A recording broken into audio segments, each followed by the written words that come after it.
untuk mengistiqomahkan suatu ibadah. Satu, banyak membaca doa ya muqallibal qulub sabit qalbi ala dinik, atau dari Al-Qur'an Rabbana la tuzigh qulubana ba'da idh hadaytana wa hab lana min ladunka rahmah innaka antal wahhab. Yang kedua, berteman dengan orang soleh. Yang ketiga, terus berada di dalam majelis ilmu. Jadi ngaji terus. Berusaha tidak kosong dengan pengajian. Kalau ada yang sudah dia rutin, maka berusaha untuk tidak kosong dari yang sudah rutin ini. Ya, jadi dia jaga keistiqomahan seperti itu. Di samping ya ada kiat-kiat yang lain yang kadang seorang itu mesti memaksakan diri untuk bisa tetap istiqomah dalam ibadah. Misalnya sholat malam, saya harus paksakan walaupun dalam keadaan malas. Kadang suatu waktu saya harus paksakan itu biar terus ada kebiasaan itu. Katakan kepada para pembaca Al-Quran, ini belum bicara masalah penghafal ya, ini hanya pembacanya saja, rutin setiap hari baca. Yang pernah saya bilang, coba praktekin satu hari 10 ayat minimal, gitu kan. Baca ayat tersebut. Yang sering membaca Al-Quran terus menghatam, diulangi lagi, menghatam, diulangi lagi, terus begitu. Maka nanti hari kiamat disuruh dia membaca pada saat sudah berada di depan pintu surga. Dikatakan kepada para pembaca, bacalah dan naiklah, suruh tinggikan derajatnya. Lalu bacalah dengan tartil, pelan-pelan, sebagaimana kau mentartilnya semasa di dunia. Sesungguhnya kedudukanmu terletak pada akhir ayat yang kamu baca. Kata ulama hadis, ini berhubungan dengan hadis yang lain. Nanti ada riwayat juga menjelaskan kalau dia sudah sampai pada derajat surga Firdaus, dia terus ngaji nih.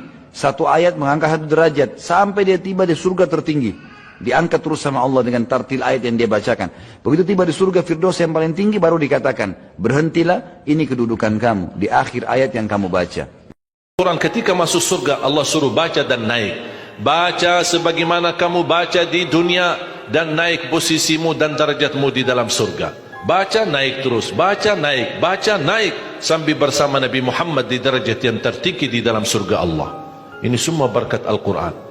Belum lagi syafaat Al-Quran, belum lagi anak penghafal Al-Quran menghadiahkan 2 mahkota untuk kedua orang tuanya, belum lagi setiap satu huruf dapat 10 kebaikan, belum lagi Al-Quran akan menemani kita saat sakratul maut, belum lagi Al-Quran akan temani kita saat menghadapi mungkar nakir di dalam kubur, belum lagi saat dibangkitkan oleh Allah akan bersama Al-Quran sama kita, belum lagi saat dihisab Al-Quran akan menemani kita, belum lagi saat kita berjalan di atas sirat Al-Quran masih berkenan menemani kita sampai ke pintu surga. Bahkan ketika masuk surga Al-Quran tidak akan tinggalkan kita. كتاب أحكمت آياته ثم فصلت من لدن حكيم خبير ألا تعبدوا إلا الله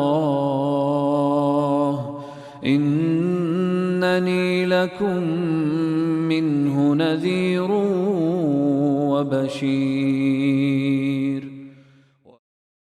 آمين.